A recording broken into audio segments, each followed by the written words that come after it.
implant, what do you call them again? Nanites. Nanites.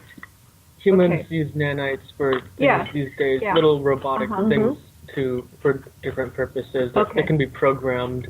Yes, and you're thinking that they were largely unprogrammed when they were given, but they can be programmed remotely. Is that right? I believe by me and possibly others because I was there. Now, I don't recall that I was the person handling this tree needle-tipped device, but it was another being that I saw or recall doing this while Michael was sedated in a chair on the craft. And now he wasn't laying down on a horizontal chair. He was a little bit like reclined in a chair kind of thing. Anyway, that's not important, but I recall being there to see this with Michael. Is there something now that we need to know next? What happened next? Well, that's what I'm trying to figure out. I'm trying to get clarity on a lot of things, but this is not just a little thing. This is a huge new kind of development. Like, I'm still trying to figure out what this all means, but this was all done according to a plan. Okay. That's what you get the impression, huh? That brings up what they communicated to you was that they are new to this planet. They're not just grays that have been here before. Wasn't that right? That they're new and they're just learning about humans. They're not completely new to this planet. They've been here before and they have been here for a long time. Oh. I think it takes them, oddly, about 8 months to traverse between their planet near Lyra or in the direction of Lyra and our planet because they use, at least from my understanding, a type of electrical shortcut.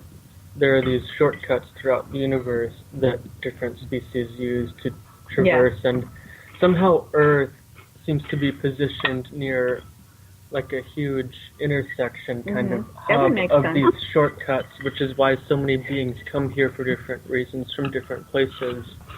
That would make sense. Yeah, it does. Pardon? Okay, so you know the rest of the story? Do you know anything else left? Well, one other thing I thought that you said was that they, what's the condition of their planets they're coming from? Wasn't that a significant factor? So I'm pretty sure it's a largely desolate, mostly desert kind of planet. They have very sterile technologies and ships. Their ships are like seamless, kind of injection molded looking kind of technologies and very, like they don't have sharp edges. I think a lot of these grays, there are different factions of grays. Yeah. But and what was their purpose? A lot of these grays have hexagonal shapes in their technologies, but their purpose for coming here is for creating a hybridized version of themselves with human DNA to be able to live on our planet because their star is a red dwarf and they only have like a few thousand years left to live on their planet before it's supernovas, and that is why they have a limited time. They are potentially going to die if they don't do something, and that's why they've been experimenting with human DNA for decades, trying to understand this, trying to create the perfect hybridized clone. As they are, their anatomy just is too light to be able to withstand our gravity. Okay. Their planet is smaller than ours. So my question at the last minute here would be, do you know why they even cared about putting nanites in meat? That's what I'm trying to figure out. We don't know yet. We don't know yet. We don't know the whole. I want to make sure we got that out because it's not like hopefully I'm going to become a Manchurian candidate of any kind. No, I don't think that's it. Okay. I think they were benevolently interested in you. I still don't know. Your health, as well. And your health, and improving your health. Okay. Because this is fascinating I think partially because you're a leader in this process, and I want to say this for about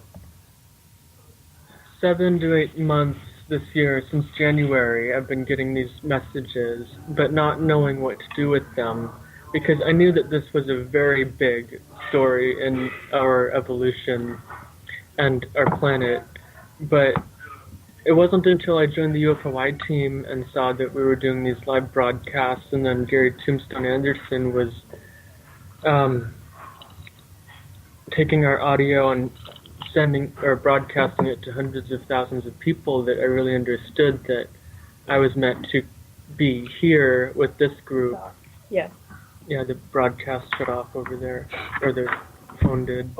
We'll kick it back on here with Very the interesting. So if the audio is still going, I can wrap this up. But the audio is still going. I knew that I was meant to be here with the UFOI team to get this information out.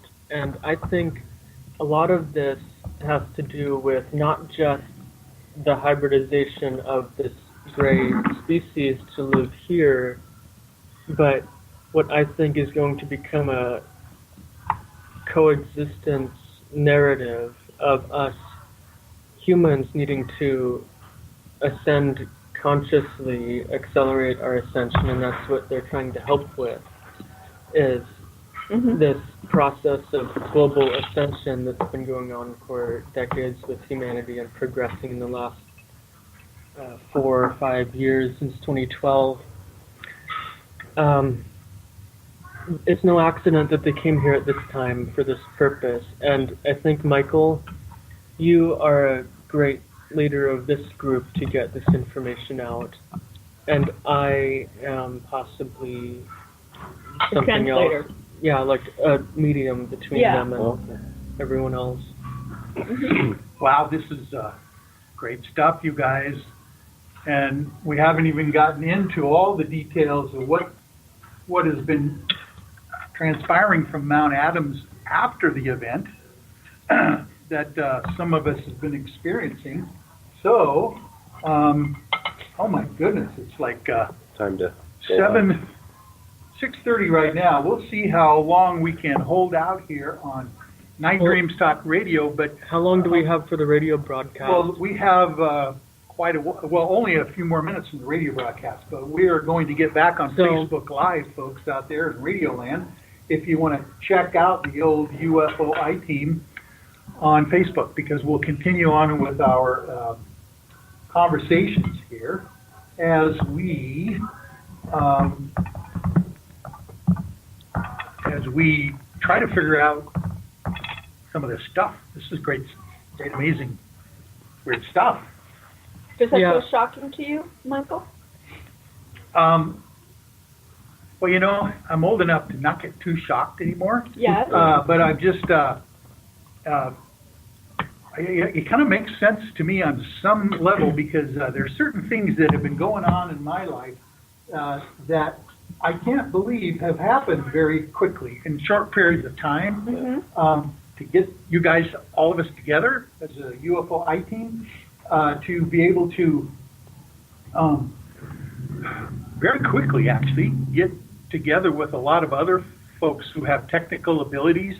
Gary Tombstone Anderson at Night Dreams Talk Radio has given us an incredible boost, you know, into the whole field here of ufology and worldwide paranormal audience that we would have never got to. Yeah, it's accelerated quite quickly. Everything is accelerating. So it would make sense that if there's something out there that's important, that that we have.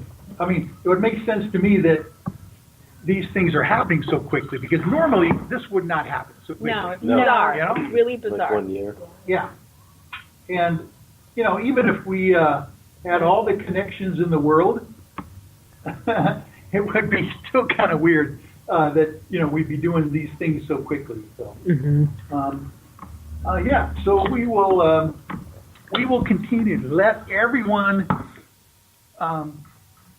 in on all these details that are emerging sideways. as we. Yeah, we're sideways. Are we sideways? Yeah, we're sideways. Yeah, I always hate that, because it won't. You know, when you. Well, what I'll do is I'll end this one. And finish. Here we go. We'll see if we can turn it on straight ahead. Do it on it. Yeah, there you go. Okay. How's that? Are we on? Well, we can't No, tell it just yet. says video ended. Okay, delete. We'll delete that. No, we're gonna post it. Yeah, might as well. We'll post even if it was sideways. And now we'll see if we can get back on to Facebook Live on UFO team and see if we can punch it on so we're up straight up. Publish. Live video. How's that? Well, you can't tell yet. Sorry. We'll start live. See what happens. We can add a caption to it later. No, we're still not straight up. So don't let me stop the conversation, folks, while I'm doing this because we're audio still on. Well, I've got some concerns about this. Some of the things that we've talked about simply because of some of the things that were discussed privately last week after the meeting. And like I said, the red flags are just flying big time. The fact that I was getting hit one after another last week about the Greys knowing kind of like ahead of time. The members of the I-Team? Yeah. That's what I'm not clear about. I mean, in some way there must have been some arrangement by the universe when it comes to in order for, and that's what's got me a little concerned. So you have that, and then you have the fact that it's almost, I don't know how I do not know how to describe it at this second, except to say is that I've got, the old term is run it up your inner flagpole and see which way the flag waves. Well, I've got red flags flying. In a bad way? Big time. Yeah, red flag usually means. Yeah, there were some things that just really freaked me out about last week and about some of the conversation. And I kept saying during the course of these conversations that they know too much. They know way too much, and it's almost like they being future who? The Greys. The Greys. These specific Greys. It's almost like futuristic stuff, and that's what I kept getting hit on. Well, we are getting 130,000 listeners. Why can't a few Greys listen in? I mean, well, they would know. Future. I would think it's things they knew about things that they knew what happened in ahead the of time. future. Oh, in the future. Yeah, but this is also, I think, how I knew about what would happen with this voyage months in advance. I think when I first had my premonitions that their voyage was underway, or left shortly after that, but I got this information just knowing that they would be here in August. That was the time frame that I was given. Okay. Originally mid-August, but Which then is- I sensed that it would be earlier in August, and Which is when we went to Mount Adams, of course. but then around August 11th is when I sensed a real change in the planet, that they were shift that they had arrived. Okay. Well, by the way, we have Sam watching us. Hi, Sam. Hi, Sam. Sam, And I have to apologize ahead of time, Sam, I guess, from what's going on here, because it could be you and me being abducted and not Kevin. I don't know. But we'll see. Yeah. We'll flesh that one out. There were things She knows that about it. she Oh, knows. Sam knows. Yeah. Okay. Yeah. Thank God. She yeah, was she part was of- here last week. Oh, my goodness. Stuff is getting... And by the way, thank you, Exciting. Sam, for last week. Say that again? I said, and by the way, thank you, Sam, for last week. Great conversations we all had. Mm-hmm. Yes, you guys were awesome in my absence, carrying on the tradition of Monday nights live at Denny's. You guys were awesome. Thank you for all those really cool things that we were continuing to talk about. And I'm still getting up to speed on all this stuff.